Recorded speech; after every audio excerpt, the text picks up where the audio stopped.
ಹುಬ್ಬಳ್ಳಿಯ ಅಸಾರವೋಣಿಯಲ್ಲಿ ಚಾಲುಕ್ಯರ ಕಾಲದಲ್ಲಿ ನಿರ್ಮಾಣವಾಗಿರತಕ್ಕಂಥ ಭವಾನಿ ಶಂಕರ ದೇವಾಲಯ ಇದೆ. ಈ ದೇವಾಲಯಕ್ಕೆ ಒಂದು ಪುಷ್ಕರಣಿ ಇತ್ತು. ಆ ಪುಷ್ಕರಣಿ ಜಾಗವನ್ನು ಅತಿಕ್ರಮಣ ಮಾಡಿಕೊಳ್ಳಲಾಗ್ತದೆ. ಜೊತೆಗೆ ಇದೀಗ ಆ ಪುಷ್ಕರಣಿ ಇದ್ದ ಜಾಗದಲ್ಲೇ ಇದೀಗ ಪಾಲಿಕೆ ವತಿಯಿಂದ ರಸ್ತೆ ನಿರ್ಮಾಣ ಮಾಡಲಾಗಿದೆ ಅಂತ ಒಂದು ಆರೋಪವನ್ನು ಹಿಂದೂ ಪರ ಸಂಘಟನೆಗಳ ಕಾರ್ಯಕರ್ತರು ಕಳೆದ ಕೆಲ ದಿನಗಳಿಂದ ಮಾಡ್ತಾ ಇರುವಂಥದ್ದು.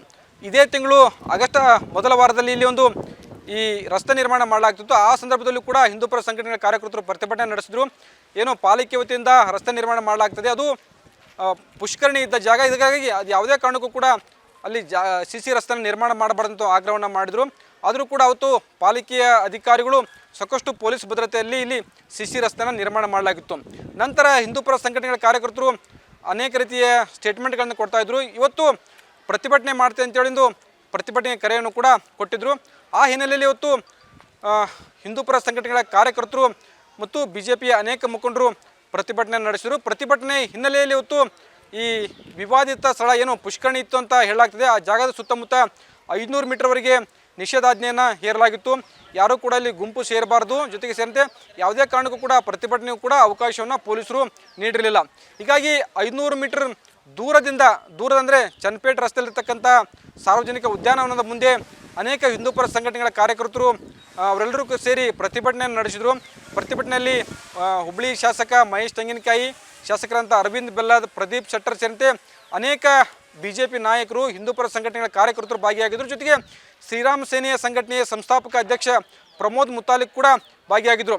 ಅವರ ಪ್ರಮುಖ ಉದ್ದೇಶ ಏನಂತಂದರೆ, ತಮ್ಮ ಬೇಡಿಕೆ ಏನಂತಂದರೆ, ಏನೋ ಇದೀಗ ಪಾಲಿಕೆಯಿಂದ ರಸ್ತೆ ನಿರ್ಮಾಣ ಮಾಡಲಾಗಿದೆ, ಆ ರಸ್ತೆ ನಿರ್ಮಾಣ ಮಾಡಿದ ಜಾಗದಲ್ಲಿ ಪುಷ್ಕರಣಿ ಇತ್ತು, ಆ ಪುಷ್ಕರಣಿಯನ್ನು ರಕ್ಷಣೆ ಮಾಡಬೇಕಾಗಿತ್ತು ಪಾಲಿಕೆ ಅಧಿಕಾರಿಗಳು. ಆದರೆ ರಕ್ಷಣೆ ಮಾಡಬೇಕಂತ ಪಾಲಿಕೆ ಅಧಿಕಾರಿಗಳೇ ಇದೀಗ ಮತ್ತೊಂದು ಸಮುದಾಯಕ್ಕೆ ಒಂದು ಓಲೈಕೆ ಮಾಡುವ ಒಂದು ಉದ್ದೇಶದಲ್ಲಿ ಸಿ ರಸ್ತೆಯನ್ನು ನಿರ್ಮಾಣ ಮಾಡಿದ್ರೆ ಅಂತ ಒಂದು ಆರೋಪವನ್ನು ಮಾಡ್ತಾರಂಥದ್ದು. ಜೊತೆಗೆ ಏನು ಪುಷ್ಕರಣಿ ಇದ್ದಂಥ ಜಾಗವನ್ನು ಪುರಾತತ್ವ ಇಲಾಖೆಯವರು ರಕ್ಷಣೆ ಮಾಡಬೇಕಾಗಿತ್ತು, ಆದರೆ ಪುರಾತತ್ವ ಇಲಾಖೆಯವರು ಕೂಡ ರಕ್ಷಣೆ ಮಾಡಲಿಲ್ಲ. ಹೀಗಾಗಿ ಅವರ ವಿರುದ್ಧ ಕೂಡ ಸಾಕಷ್ಟೊಂದು ಆಕ್ರೋಶನ ವ್ಯಕ್ತಪಡಿಸಿದರು. ಪೊಲೀಸರ ವಿರುದ್ಧ ಕೂಡ ಸಾಕಷ್ಟೊಂದು ಆಕ್ರೋಶನ ವ್ಯಕ್ತಪಡಿಸಿದರು. ಈ ಪುಷ್ಕರಣಿದಂಥ ಜಾಗವನ್ನು ರಸ್ತೆಯಲ್ಲಿ ಏನು ನಿರ್ಮಾಣ ಮಾಡಲಾಗಿದೆ ಅದನ್ನು ತೆರವುಗೊಳಿಸೋದ್ರ ಜೊತೆಗೆ ಅಲ್ಲಿ ಉತ್ಖನನ ನಡೆಸಬೇಕು. ಉತ್ಖನನ ನಡೆಸಿದರೆ ಪುಷ್ಕರಣಿ ಇತ್ತಾ ಇಲ್ಲ ಅನ್ನೋದ್ರ ಬಗ್ಗೆ ಸ್ಪಷ್ಟವಾಗಿ ಗೊತ್ತಾಗುತ್ತದೆ. ಅಲ್ಲಿವರೆಗೆ ನಮ್ಮ ಹೋರಾಟವನ್ನು ಕೈ ಬಿಡೋದಿಲ್ಲ ಅನ್ನುವ ಮಾತುಗಳನ್ನು ಹಿಂದೂ ಪರ ಸಂಘಟನೆಗಳ ಕಾರ್ಯಕರ್ತರು, BJP ಮುಖಂಡರು ಹೇಳಿರುವಂಥದ್ದು. ಕೆಲ ಹೊತ್ತು ಪ್ರತಿಭಟನೆಯ ನಂತರ ಹಿಂದೂ ಪರ ಸಂಘಟನೆಯ ಕಾರ್ಯಕರ್ತರು ವಿವಾದಿತ ಸ್ಥಳಕ್ಕೆ ನುಗ್ಗಲಿಕ್ಕೆ ಮುಂದಾಗ್ತಾರೆ. ನುಗ್ಗುವ ಸಂದರ್ಭದಲ್ಲಿ ಅವರೆಲ್ಲರನ್ನು ಕೂಡ ವಶಕ್ಕೆ ಪಡೆಯುವಂಥ ಒಂದು ಕೆಲಸವನ್ನು ಪೊಲೀಸರು ಮಾಡಿರುವಂಥದ್ದು. ಸರಿಸುಮಾರು 200ಕ್ಕೂ ಹೆಚ್ಚು ಪ್ರತಿಭಟನಾಕಾರನ ಪೊಲೀಸರು ವಶಕ್ಕೆ ಪಡೆದಿರುವಂಥದ್ದು. ಈ ವಶಕ್ಕೆ ಪಡೆಯಬೇಕಂತ ಸಂದರ್ಭದಲ್ಲಿ ಕೂಡ ಸಾಕಷ್ಟು ತಳ್ಳಾಟ ನೂಕಾಟ ನಡೆಯಿತು. ಕೆಲವೊಬ್ಬರು ಬ್ಯಾರಿಕೇಡ್ಗಳನ್ನು ಹತ್ತಿ ವಿವಾದಿತ ಸ್ಥಳದ ಮತ್ತು ನಿಷೇಧಿತ ಸ್ಥಳಕ್ಕೆ ಮುನ್ನುಗ್ಗಲಿಕ್ಕೆ ಮುಂದಾಗ್ತಾರೆ. ಅವರೆಲ್ಲರನ್ನು ಕೂಡ ಪೊಲೀಸರು ಇದೀಗ ವಶಕ್ಕೆ ಪಡೆದಿರುವಂಥದ್ದು. BJP ಶಾಸಕರು ಸೇರಿದಂತೆ ಪ್ರತಿಭಟನಾಕಾರನ ವಶಕ್ಕೆ ಪಡೆದು ಅವರನ್ನ ಬೇರೆ ಕಡೆ ಕರೆದುಕೊಂಡು ಹೋಗುವಂಥ ಕೆಲಸವನ್ನು ಪೊಲೀಸರು ಮಾಡ್ತಾ ಇರುವಂಥದ್ದು. ಎಲ್ಲವೂ ಕೂಡ ಅಂತಂದರೆ ಏನು ಪ್ರತಿಭಟನೆ ಇತ್ತು, ಜೊತೆಗೆ ನಿಷೇಧಾಜ್ಞೆ ಇತ್ತು, ಇವೆಲ್ಲವನ್ನು ಕೂಡ ಸೂಕ್ಷ್ಮವಾಗಿ ಶಾಂತಿಯುತವಾಗಿ ಅಂದರೆ ಪ್ರತಿಭಟನೆಯನ್ನು ಶಾಂತಿಯುತವಾಗಿ ಹತ್ತಿಕ್ಕುವಲ್ಲಿ ಪೊಲೀಸರು ಯಶಸ್ವಿಯಾಗಿರುವಂಥದ್ದು. ಎಲ್ಲರನ್ನೂ ಕೂಡ ಇದೀಗ ಅಲ್ಲಿಂದ ಸ್ಥಳದಿಂದ ಚದುರಿಸುವಂಥ ಒಂದು ಕೆಲಸವನ್ನು ಕೂಡ ಪೊಲೀಸರು ಮಾಡಿದರು. ಇನ್ನು ಈ ವಿವಾದಿತ ಜಾಗ ಏನಿದೆ ಅಂತಂದರೆ, ಇದು ಕಲ್ಯಾಣ ಚಾಲುಕ್ಯರು ಇಲ್ಲಿ ಒಂದು ಅಸಾರ ಹೊಂಡದಲ್ಲಿ ಒಂದು ಭವಾನಿ ಶಂಕರ ದೇವಾಲಯವನ್ನು ನಿರ್ಮಾಣ ಮಾಡಿದರು. ದೇವಾಲಯ ನಿರ್ಮಾಣ ಮಾಡಿದ ಸಂದರ್ಭದಲ್ಲೇ ಪುಷ್ಕರಣಿ ಇತ್ತು ಅಂತ ಒಂದು ಮಾತನ್ನು ಹಿಂದೂ ಪರ ಸಂಘಟನೆಗಳು ಕಾರ್ಯಕರ್ತರು ಹೇಳ್ತಾ ಇರುವಂಥದ್ದು.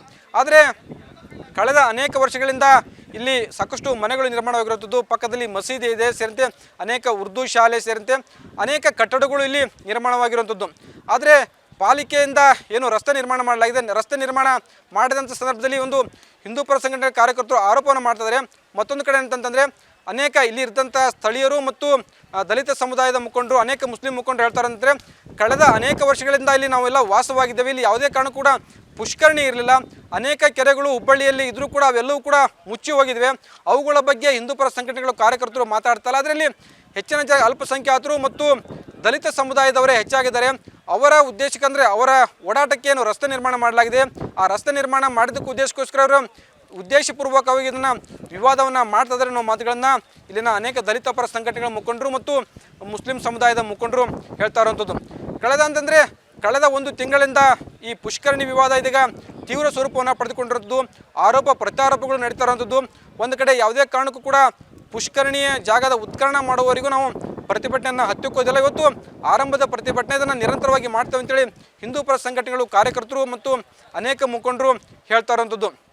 ಒಂದು ಕಡೆ ಪೊಲೀಸರ ವಿರುದ್ಧ ಆಕ್ರೋಶ ಆಗ್ತದೆ, ಮತ್ತೊಂದು ಕಡೆ ಪುರಾತತ್ವ ಇಲಾಖೆ ಅಧಿಕಾರಿಗಳ ವಿರುದ್ಧ ಆಕ್ರೋಶವನ್ನು ವ್ಯಕ್ತಪಡಿಸಿದ್ದಾರೆ. ಮತ್ತೊಂದು ಕಡೆ ಅಂತಂದರೆ ಪಾಲಿಕೆಯ ವಿರುದ್ಧ ಕೂಡ ಇದೀಗ ಆಕ್ರೋಶವನ್ನು ಕೂಡ ವ್ಯಕ್ತಪಡಿಸ್ತಾ ಇರುವಂಥದ್ದು. ಈ ಬಗ್ಗೆ ಸಾಕಷ್ಟು ವಾದ ವಿವಾದಗಳು ನಡೀತಾ ಇರುವಿನಲ್ಲಿ ಪೊಲೀಸರು, ಪುರಾತತ್ವ ಇಲಾಖೆ ಅಧಿಕಾರಿಗಳು ಮತ್ತು ಪಾಲಿಕೆ ಅಧಿಕಾರಿಗಳ ಬಗ್ಗೆ ಅದನ್ನು ಗಂಭೀರವಾಗಿ ಪರಿಗಣಿಸಬೇಕಾಗಿರುವಂಥದ್ದು. ಯಾಕಂದರೆ ಇಲ್ಲಿ ಅಂದರೆ ಪುಷ್ಕರಣಿ ಇತ್ತಾ ಇಲ್ಲ ಅನ್ನೋದ್ರ ಬಗ್ಗೆ ಒಂದು ತನಿಖೆಯ ನಂತರವೇ ಇದರ ಅಸಲಿಯತ್ತು ಗೊತ್ತಾಗುವಂಥದ್ದು. ಆದರೆ ಸದ್ಯದ ಮಟ್ಟಿಗೆ ಇದು ವಿವಾದ ತೀವ್ರ ಸ್ವರೂಪವನ್ನು ಪಡಿತಾ ಇರುವಂಥದ್ದು. ನಾವು ಪುಷ್ಕರಣಿ ಜಾಗದ ಉತ್ಖನನ ಮಾಡುವವರೆಗೂ ನಮ್ಮ ಹೋರಾಟ ನಿಲ್ಲೋದಿಲ್ಲ, ಅದು ನಿರಂತರವಾಗಿ ಇರ್ತದೆ ಅನ್ನೋ ಮಾತುಗಳನ್ನು ಹಿಂದೂ ಪರ ಸಂಘಟನೆಗಳ ಕಾರ್ಯಕರ್ತರು ಹೇಳ್ತಾ ಇರುವಂಥದ್ದು. ಕ್ಯಾಮ್ರಾಮನ್ ಶಿವಾಜ್ ಜೊತೆ ಸಂಜಯ್, TV9 ಹುಬ್ಳಿ.